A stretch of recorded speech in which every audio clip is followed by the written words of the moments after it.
أعوذ بالله من الشيطان الرجيم بسم الله الرحمن الرحيم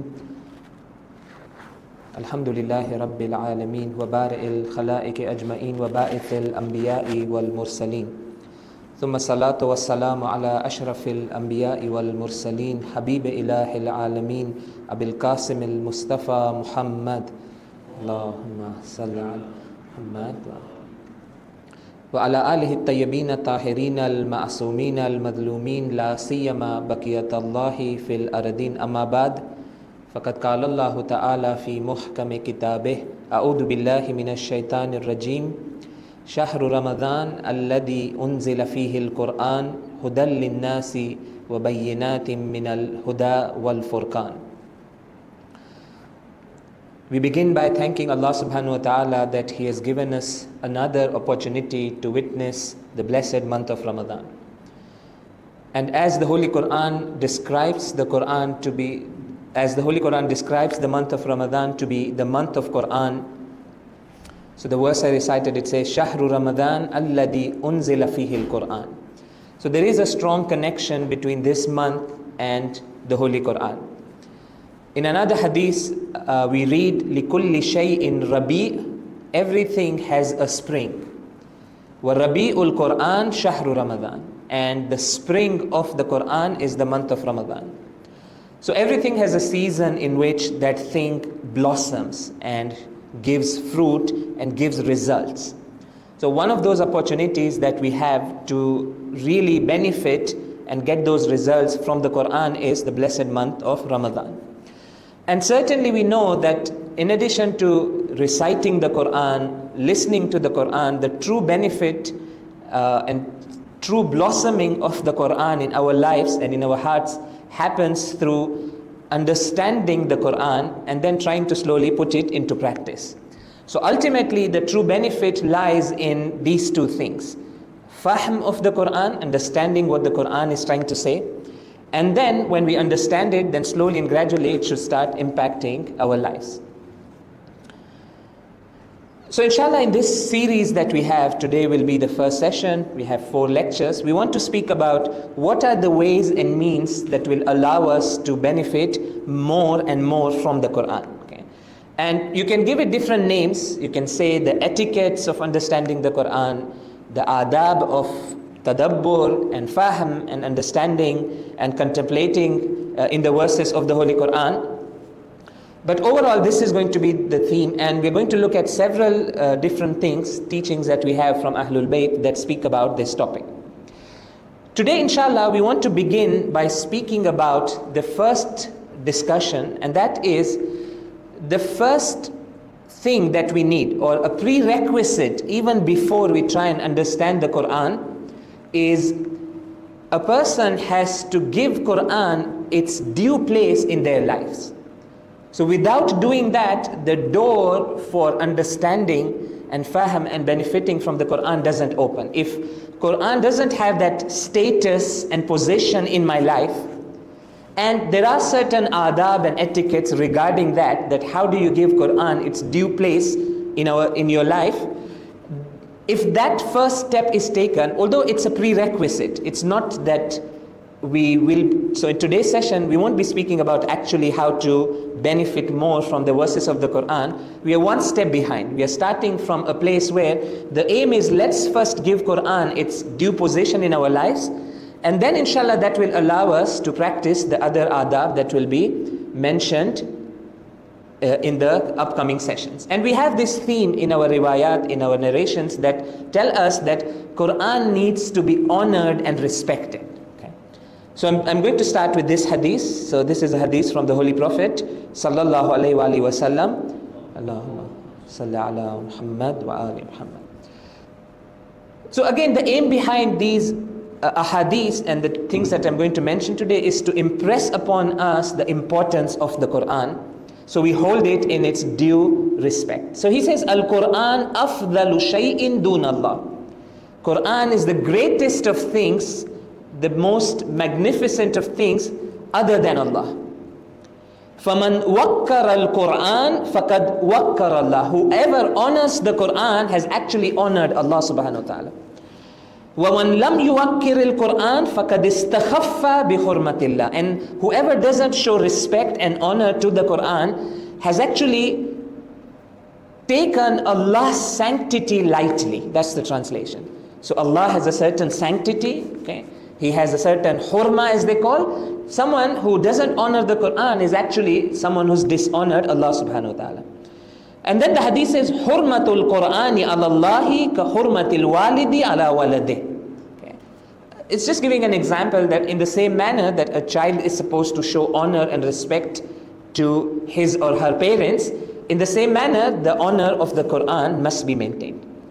So if you see, a lot of the zahiri aadaab that we have when it comes to reciting the Holy Qur'an or dealing with the Holy Qur'an are actually there to show that respect to the Qur'an. So for example, we have a lot of like etiquettes to deal with the zahir of the Qur'an. So for example, you have to be in the state of wudu. That's a way, that's one of the zahiri adab. You can't touch the script of the Qur'an without wudu. For example, the hadiths or the teachings that tell us is that just looking at the Qur'an is ibadah. Right? So even if you're not reading, so much reward for reciting the Qur'an. So many ahadiths that tell us recite Qur'an in a good voice. Okay. Of course, we have a lot of interesting ahadiths about reciting Qur'an with tunes. They kind of tell us that the tunes that are there for the Qur'an are unique. Don't try and impose other tunes on the Qur'an. So I came across this very nice hadith, so I'm going to read it. So the hadith says, Iqra'ul Qur'an bi alhanil Arab wa aswatiha. That recite the Qur'an in the tunes of the Arabs and the way they used to do traditionally. And these famous tunes that we have, so they say there are these 7 popular tunes that are being used nowadays. These are those original tunes that came into existence in that Arab context. And the hadith says, وَإِيَّاكُمْ وَلُهُونَ أَحْلِ الْفِسْقِ وَأَحْلِ الْكَبَائِرِ. Don't use the tunes of people of sin and people who indulge into morally indecent actions. Okay? So like tunes to do with haram music and the gatherings of haram, we're not supposed to impose it and read Qur'an in those voices. But generally we know that there's a lot of emphasis on making sure that whenever Qur'an is being read or we even keep the Holy Qur'an, we show a lot of honor and respect. Again, there are so many other ways like that. For example, you can kiss the Qur'an, like put it on your forehead, like the amal we do on Laylatul Qadr. So we have a whole range of zahiri adab to do with the Qur'an. The main reason why these adab and etiquettes have been told to us is not because when you, let's say, kiss the Qur'an, you understand anything. Right? It's like when you observe this zahiri adab, it doesn't give you understanding.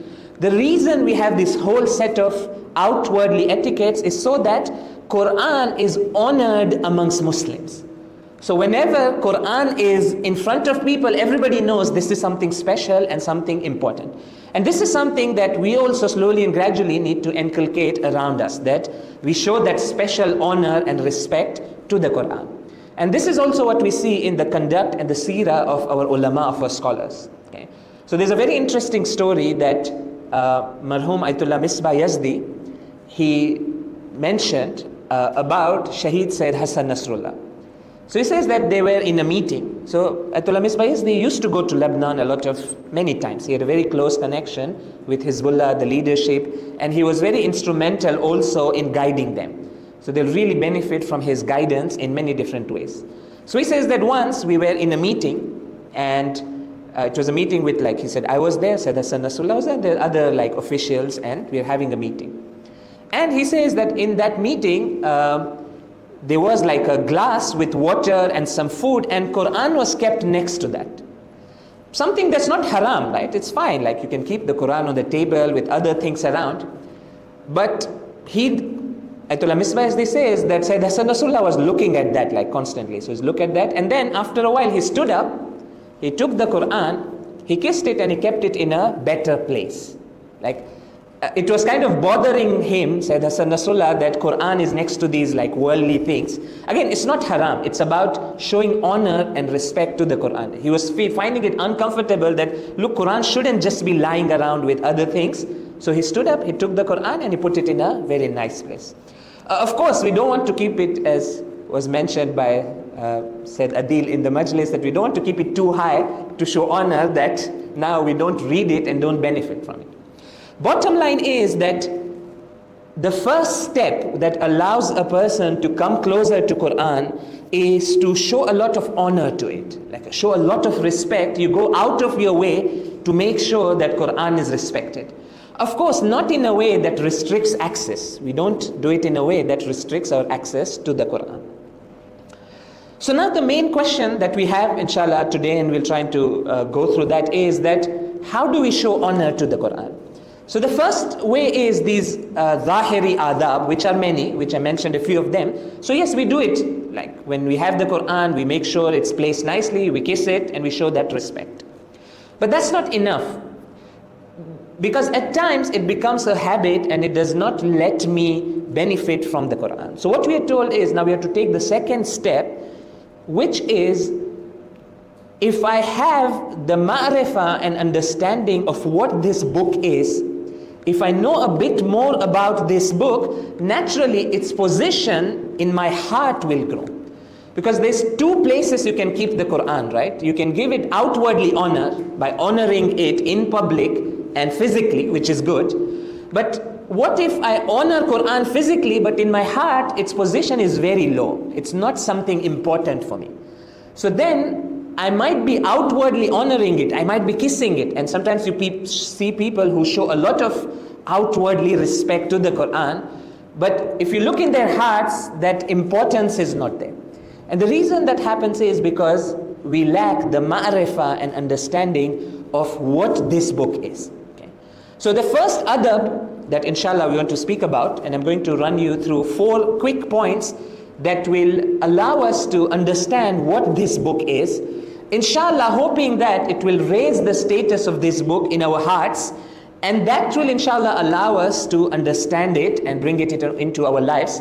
Of course, the aadaab for understanding will be discussed from tomorrow. So we'll specifically discuss things related to how do you understand it in the best way. Today we are just setting the stage so that we can honor the Qur'an truly, outwardly and in our hearts. And this is at times happens to a lot of things around us, that at times people have very important things around them, but because they don't know the value of it, it's kind of not used or it's underused. Okay? So I'm going to read a hadith. Again, this is a hadith from the Holy Prophet. He says, ثَلَاثَةٌ يَشْكُونَ إِلَى اللَّهِ عَزَّ وَجَلَّ. 3 things will complain to Allah subhanahu wa ta'ala on the day of judgment. And the reason they will complain is because people did not value them. They could have given so much benefit to the people, but people kind of lacked the understanding and ma'rifah, and therefore it was underused. Masjidun kharabun la yusalli fihi ahlu. A masjid that is forsaken and people do not use it to worship Allah. Okay? So that will complain, because it's so important to have a masjid and benefit. But if people don't have the ma'rifah, people won't visit the masjid. Alimun bayna juhal. A scholarly person, a knowledgeable person who can give a lot of knowledge, but he's amongst people who are ignorant. Not only they are ignorant of their ignorance. So basically, they don't even know that they're supposed to seek knowledge and have benefit from this person who's amongst them. And the last one again, which is related to our topic, is Mushafun mu'allakun kad waqa'a alayhi gubarun la yuqra'u fi. A mushaf, a Qur'an, which is like placed in a very nice position, nice place, but there's dust settling on the Qur'an and no one reads it. Okay. So at times it's a matter of kind of reminding ourselves importance of this book. So inshallah, very quickly, I'm going to mention 4 things that tell us about the position of this book in our lives. The first thing is, it is a word of Allah subhanahu wa ta'ala. So Allah subhanahu wa ta'ala through this book has decided to speak to us. And there is no other means or no other place where you have the ability to listen to Allah speaking to you. So the Qur'an is the only place, is only our opportunity to hear what Allah subhanahu wa ta'ala is saying. Another hadith, alaykum bil Qur'an fattakhiduhu imaman wa qa'ida. Pay attention to the Qur'an, give importance to the Qur'an, and take it as your leader and is your something that drives you. So Imam means a leader, someone who's in front of you. Qa'id means someone who drives you, someone who gives you that motivation and direction. فَإِنَّهُ كَلَامُ رَبِّ الْعَالَمِينَ. Why? Because Qur'an is the word of Allah. الَّذِي هُوَ مِنْهُ وَإِلَيْهِ يَعُودُ. It's very interesting. The source of the Qur'an is Allah. It's His Dhat. And this Qur'an will return to Allah subhanahu wa ta'ala. So we are told that this Qur'an is something very special. It shares a very deep connection with Allah subhanahu wa ta'ala. فَآمِنُوا بِمُتَشَابِهِهِ وَأَتَبِرُوا بِأَمْثَالِهِ. So it gives 2 points regarding how to understand it, which inshallah we'll discuss in our upcoming sessions. So first it says, the hadith says, realize how important this is. This is Allah's word to us. And then it mentions, have belief in the mutashabih verses of the Qur'an and take lessons from its examples. Okay, so it's giving us 2 tips of how we can learn from the Qur'an, and inshallah I'll bring this back in our discussions. There are very nice discussions about muhkam and mutashabih verses of the Qur'an and how do we understand them, and the amthal, the examples and the metaphors mentioned in the Qur'an. How do you benefit from that? There are certain ways to do that. Okay. So that's the first thing. Very simple. Again, this is a reminder that how do we tell ourselves this is Allah's word? Because we are not at a stage where we read the Qur'an and we immediately realize that this is Allah's word. At those very high levels, we have ahadith from the Ma'sumin that tell us that when they read the Qur'an, it is as if it's being revealed unto them at that same time. It's as if they're hearing Allah subhanahu wa ta'ala speak to them. Okay. But of course, that's a very high level. For us, it comes through mental reminders. Like whenever I take the Qur'an, before I read, I tell myself that this is Allah speaking to me. Like for us, it won't come immediately because we don't have that much ons with the Qur'an. Before reciting, we tell that, okay, this is serious because when I read this is like Allah speaking to me. And inshallah, slowly and gradually with practice, whenever you open the Qur'an, you read it with this mentality that Allah is speaking to us. That really allows us to benefit more and understand it in a better way. So that's the first thing. The second point, inshallah, to increase our ma'rifah and understanding of the Qur'an is, but this is a bit difficult one, and that is to tell ourselves that this is not just a book. Okay. Yes, Qur'an is a book. That Qur'an that's revealed unto us is a book. Like here you have the Qur'an, it has words, it has pages, it has surahs, it has names. But somehow we have to tell ourselves that it is something beyond a book. So it's something like this, that Qur'an is a reality, again, very close to Allah subhanahu wa ta'ala. And then this reality was brought down to us through so many means. Okay, there were so many intermediaries that allowed us to reach a stage where we can access the Qur'an in form of words. The reality of the Qur'an is something much more profound and much more beyond just these words. And a very interesting thing is that the place where it speaks most about the Qur'an is Qur'an itself. There's no book that has spoken so much about its own self than the Holy Qur'an. Usually when you take a book, you normally have a preface that speaks about the book. That okay, this is this book, this is the author, and then you actually go to the book. Qur'an is very different. In different places, Qur'an starts speaking about itself, trying to tell us that look, it's not just a book. So it's very interesting to note that there are more than 50 names of the Qur'an mentioned in the Qur'an, trying to describe the Qur'an.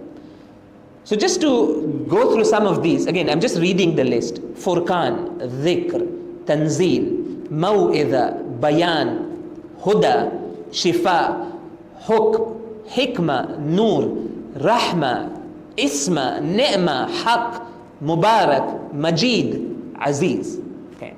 And these are not just the names, these are real qualities of this book. So when we say, for example, Qur'an is Mubarak, means that it's not just a book, it's a source of barakah for us. Okay. So Qur'an has an extended reality beyond just these papers and these words and even these meanings. Okay? So even beyond the meanings, there's a lot to the Holy Qur'an. In other words, we are told that presence of this book, even in its physical form. So let's say I keep this book in my house.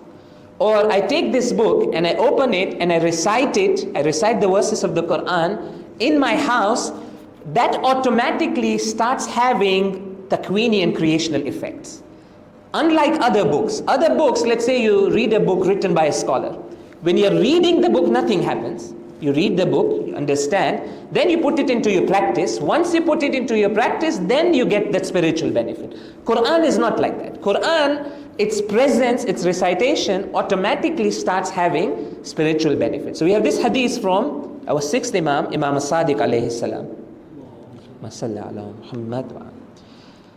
So it says, Innal bayta idha kana fihi al-muslim. If you have a house, and inside that house you have a Muslim, yatlul Qur'an, okay, and he's reciting the Qur'an.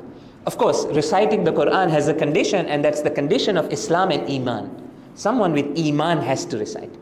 So whenever that happens, yatara'ahu ahlu as-sama'i kama yatara'a ahlu ad-dunya al-kawkab ad-durriya fi as-sama'. What happens is that as soon as you start reciting the Qur'an in your house becomes a star for angels to see. Okay? So the hadith says that the Ahlus Sama, the angels, they look at the earth and they see a shine and a nur and a glow coming out of your house in the same manner that we look at the sky and we see the shining of the star. So basically in the spiritual realm, which of course we can't see it with our eyes, things start changing. And again, so many other examples of Qur'an as a book having a spiritual presence. It has a real presence, it has a real impact around the world in which we live. So that's the second point, that it's not just a book, it's much more than a book. It has so many different dimensions and layers. The third point is that reciting the Holy Qur'an shouldn't just be seen as reading. It's not mere reading. In the same manner that Qur'an is not merely a book, reciting it is also not a mere reading of a text. It's supposed to be seen as an experience. In other words, a better way to say is that you don't read the Qur'an, you should experience the Qur'an.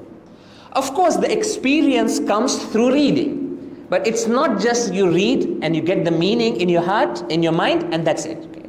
In fact, it's supposed to be something that reading itself is supposed to have an impact on you. So again, another hadith, alaykum bil Qur'an fa innahu shifa'un nafi'. Read the Qur'an, pay attention to Qur'an, because just reading the Qur'an gives you shifa. Okay? So reading itself has kind of an healing effect. It changes things in your heart. وَالدَّوَاءُ الْمُبَارَكُ. So when you read the Qur'an, it automatically starts acting as a medicine. Okay? It starts healing you. وَإِسْمَةٌ لِمَنْ تَمَسَّكَ بِهِ وَنَجَاتٌ لِمَنْ تَبِعَهُ. Of course, that's one stage. Then the next stage is that you have to grab onto the Qur'an and you have to follow it, which inshallah we'll speak about in our upcoming sessions. And this idea that Qur'an actually is supposed to be an experience. So when you read the Qur'an, it should be something more than just reading, is mentioned in the Holy Qur'an itself. So I'm going to read this verse of the Holy Qur'an. أعوذ بالله من الشيطان الرجيم. الله نزل أحسن الحديث كتابا متشابها مثانيا. Okay. So Allah is the one who revealed this book, and it gives a bit of description of the book. Then it says, تَقْشَئِرُّ مِنْهُ جُلُودُ الَّذِينَ يَخْشَوْنَ رَبَّهُم. That those people who have fear of Allah in their hearts, when they read it, it softens it shakes them. Okay. So ثُمَّ تَلِينُ جُلُودُهُمْ وَقُلُوبُهُمْ إِلَى ذِكْرِ اللَّهِ. So as soon as you recite the Qur'an, it starts softening your heart. Okay. So it's supposed to be an experience that's supposed to touch our hearts, and it's a doorway for that understanding and that remembrance that's going to come. So one aspect of that fahm and understanding is by awakening the heart. If my heart is awakened, if I'm reciting the Qur'an, and interestingly, Qur'an mentions this and says, ذَلِكَ هُدَى اللَّهِ يَهْدِي بِهِ مَن يَشَاءُ. This very fact that you recited the Qur'an and it impacted you, it kind of like awakened you, you felt soft in your heart, this process itself, the Holy Qur'an says, is guidance. So yes, this is one level of guidance. The other level of guidance is through understanding and tadabbur and putting it into practice. But one level of it comes when we actually recite it and see Qur'an as an experience. And that's how historically it used to be amongst Muslims. So if you see, again, this is a topic that we need to go into, that Muslims, especially those early Muslims, had a very special relationship with the Qur'an. Qur'an was very prominent and honored and present in their lives. And they really used to appreciate and enjoy that experience with the Qur'an. And therefore you have like many examples of this. For example, Imam Zainul Abidin would be reciting Holy Qur'an with a beautiful voice in his house, and people would like stand outside the house captivated by that, like his recitation. Okay. People being affected just by listening to one verse of the Holy Qur'an. And there's a very famous story about the same idea, that how impactful Qur'an would be. So this is a story, it's a very famous story, it's used in many contexts, but I'm going to use it in our context of experiencing the Qur'an. And that is the famous story of a man by the name of Fudail bin Ayaz. Okay. So basically the story is very long. He was a thief. Okay. He was a robber. So he used to basically attack these caravans that used to move between cities, terrorize them, steal their money. Maybe his hands were in blood, basically he had killed a lot of people, and this was his profession. So it is said that one day he and his team or whatever, they wanted to break into a house and rob that place. Okay? So apparently it was the Sahar time, okay? And probably that's the best time that the thieves, so basically like two types of people are awake at that time. Those very close servants of God who wake up for Salatul Layl and pray, and thieves, because they know that that's the best time for doing business, basically, because that's when people are asleep. So Fudail bin Ayaz, he wants to enter a house, he climbs the wall.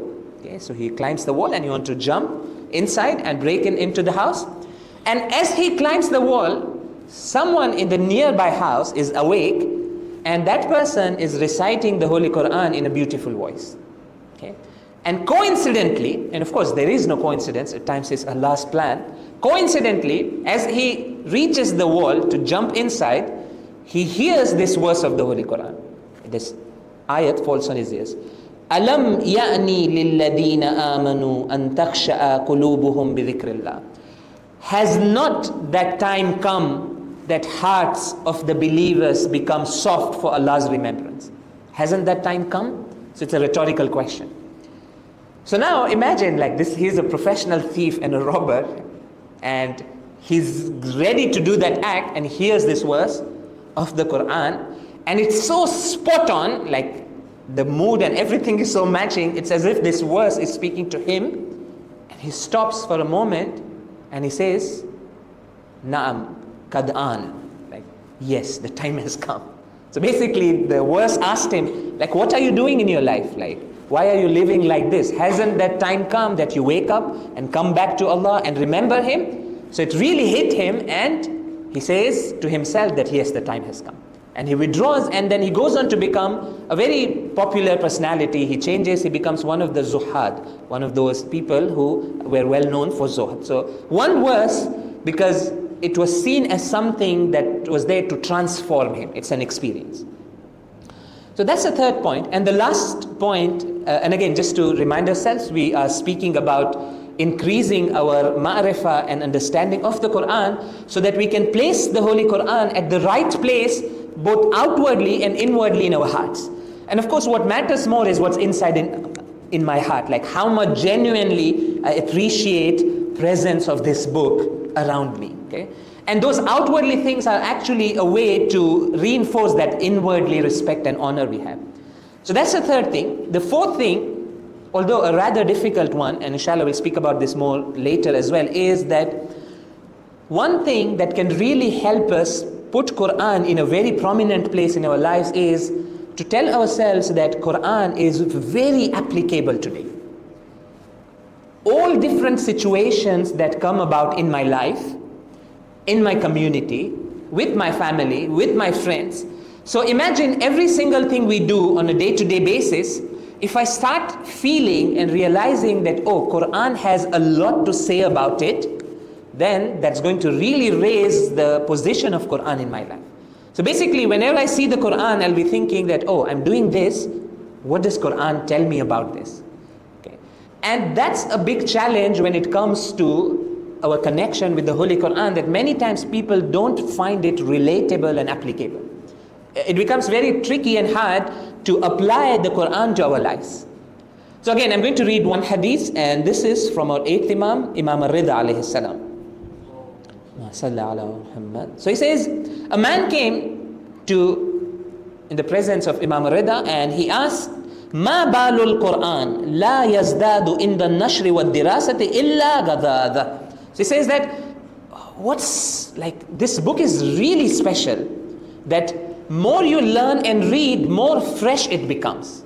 Right? So this man, apparently he had a very strong connection with the Qur'an, and he was learning and was really benefiting, and he was surprised by how fresh it is. You open the Qur'an, he says, oh, this is like for me today.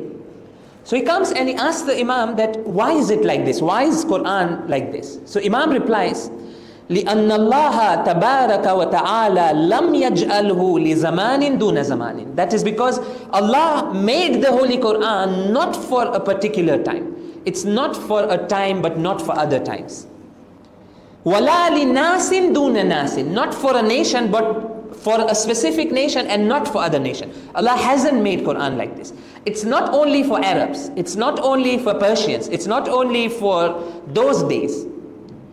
فَهُوَ فِي كُلِّ زَمَانٍ جَدِيدٍ. The Qur'an is new in every era. وَإِنْدَ كُلِّ قَوْمٍ غَضٌّ إِلَى يَوْمِ الْقِيَامَةِ. For every nation and tribe and people and community, it's fresh until the Day of Judgment. Okay. So we generally know, because the Ahlul Bayt have told us that Qur'an is supposed to be 100% applicable to every single thing we do.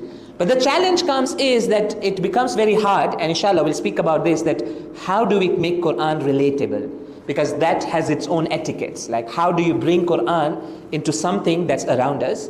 But this is a challenge. So I'm going to read so this is my last verse of the Holy Qur'an, and the last thing I'm reciting. And that is, so I'm going to read a verse of the Holy Qur'an, and then most people would find this very hard to relate to the context that we are in today. Okay. So this verse is about the spoils of war. Okay. So it starts like this. ما أفاء الله على رسوله من أهل القرى. The spoils of the war that Allah and His Prophet have received in those battles that the Holy Prophet used to fight.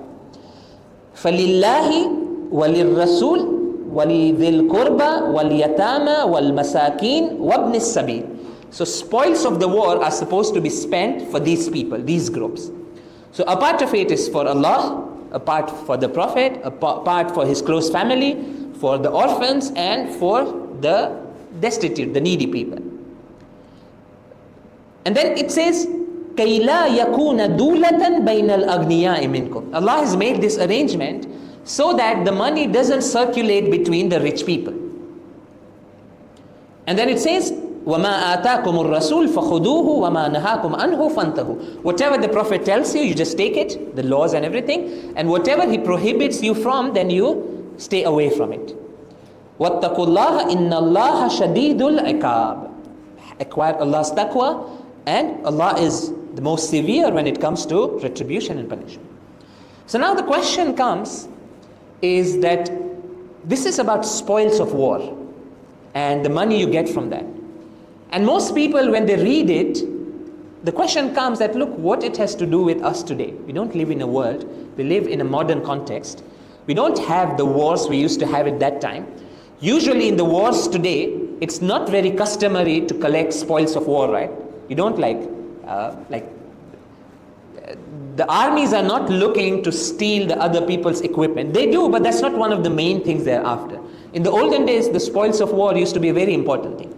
So what happens is that this verse, or the verse is like this, and this is just an example, we read them, okay, so we might read this verse and we say they're very nice, it's mentioning a historical fact, and in those days it used to be like this, they used to have spoils of war, the Prophet used to take it and then he used to give it to the poor people. What about us today? Nothing. There's nothing that is applicable for us today. Again, I'm not saying it's so black and white. Some people might find some ways to relate it. The point I'm trying to make is that this verse that I just recited is used by experts and scholars in Islamic economics to draw out one of the fundamental principles of Islamic economic system, one of the foundational pillars of Islam's economic system in its entirety. Of course, we don't have it right now. If it would be implemented, is drawn from this verse. And it's probably, when it comes to our economic lives and understanding what's going on in the world today and how we should be changing things around us, this is one of the most applicable verses of the Qur'an. Which line from this verse is this part? Okay, it says, so it gives you the law that spoils of the war are taken by the government, by the Prophet, and he distributes it for public benefit. Okay, that's not applicable to us today. But this portion, it says, كَيْ لَا يَكُونَ دُولَةً بَيْنَ الْأَغْنِيَاءِ مِنْكُمْ, so that money does not circulate between rich people only. And the scholars use this verse to come up with this idea that one of the prime goals of Islam in an economic system is that money supply, access to credit, shouldn't only be more for the rich people. And that's how today's capitalistic system works. Okay? So this verse is so applicable that it's criticizing and condemning capitalism as a whole system. It's saying that the way the system is designed is that more rich you are, more access to loans and credit you have. And using that credit and money, you can make more money, and that money only circulates between very elite rich people. Okay? And Islam says this is not acceptable. Okay? So I just wanted to give an example from something that we are not so much accustomed to speaking about, like Islamic teachings in economics, and how a society is supposed to run. But the point is that somehow, inshallah, we should be able to tell ourselves that Qur'an is very applicable. If someone were to actually look, any problem that you face, any situation that you face, there is a solution, there is a verse in the Qur'an that's going to give you that guidance to be able to solve it. So inshallah, if someone manages to remind themselves of these four things, that Allah's word, it's not just a book. It's an experience when you interact with it, and it's there to give me a lot of practical solutions. Inshallah, if that happens, it will raise the profile of the Qur'an in our hearts, and we'll start paying more attention to is that, oh, I need to open this more. Or maybe I need to look through what it's trying to say on different topics. Like, what does Qur'an say about war and peace? What does Qur'an say about women's rights? What does Qur'an say about politics? What does Qur'an say about oppressive rulers? Okay, it's all there. You want to know what Qur'an says about oppressive rulers? Go and read the story of Fir'aun. Okay. You want to know what Qur'an says about the rich elite? Go and read the story of Qarun. Okay. You want to, so any topic that you see around yourself and you say, what does Qur'an say? You can find a link in the Qur'an that you can pursue, and then Qur'an, inshallah, opens up for you. Of course, there is a method, we'll speak about it in our coming days, that how do you make Qur'an open up to you? So we have a hadith that tell us that, and I'm paraphrasing it in my own words, that Qur'an is kind of like a bit shy and reserved. It doesn't open up to everyone. Okay, there is a certain way you go to the Qur'an and you approach the Qur'an, and then Qur'an slowly starts opening up and telling you a lot more things. You have to make Qur'an speak. Okay, so inshallah I'll speak about this more. There's this idea of making Qur'an speak to you. Okay, and it's borrowed from a hadith from Amirul Mu'mineen that Qur'an is silent. You have to fastantikuhu, do something and let Qur'an speak to you. So inshallah we pray to Allah subhanahu wa ta'ala that today's session, and inshallah what we're going to learn in the other sessions, becomes a source where we can strengthen our connection with the Qur'an, increase our understanding, and inshallah also we are able to put it into practice. Wa akhiru da'wana anil hamdulillahi rabbil alameen. Wa sallallahu ala Muhammadin wa alihi at-tahirin. Allahumma salli ala